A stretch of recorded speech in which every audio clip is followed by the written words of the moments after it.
दरअसल हिंदू धर्म और यहूदी धर्म बेहद अलग धर्म हैं। कुछ चरमपंथी यहूदियों जो मुख्य रूप से इजराइल में रहते हैं, उनको छोड़कर बाकी यहूदी विकसित हो गए हैं और टोरा के हर एक शब्द को सच नहीं मानते हैं। हिंदू यहूदियों से प्यार क्यों करते हैं और यहूदी हिंदुओं से प्यार क्यों करते हैं? वजह साफ है। यहूदी भारत आए, उन्होंने शरण मांगी, भारतीयों ने उन्हें शरण दी।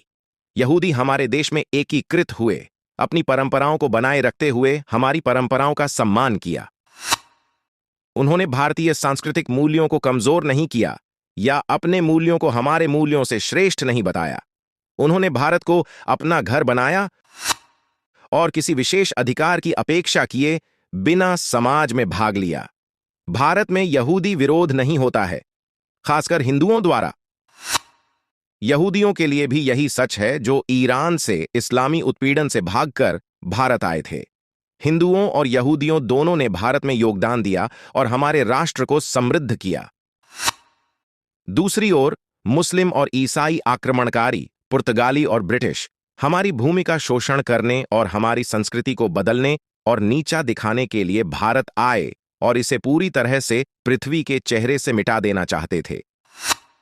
उन्होंने हम पर भयंकर जुल्म किए और उनके कुछ वंशज आज भी वैसा ही करने के प्रयास में हैं। हम भारतीय उन सभी को स्वीकार करते हैं जो हमारे मूल्यों और परंपराओं का सम्मान करते हैं। आप नास्तिक हैं या अज्ञेयवादी या समलैंगिक, इससे कोई फर्क नहीं पड़ता।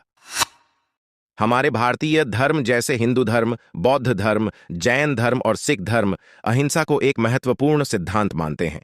इनमें से किसी भी धर्म ने कभी भी फैल करके अन्य भूमि पर आक्रमण नहीं किया या किसी को बलपूर्वक परिवर्तित नहीं किया या अन्य धर्मों को कम करके धर्मांतरण में संलग्न नहीं किया।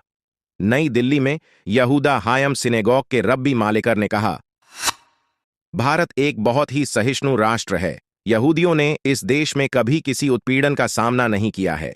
यहां यहूदी विरोध का कोई निशान नहीं है। और यह पूछे जाने पर कि वह इजराइल क्यों नहीं जाते हैं, उन्होंने कहा, इजराइल मेरे दिल में है, भारत मेरे खून में है।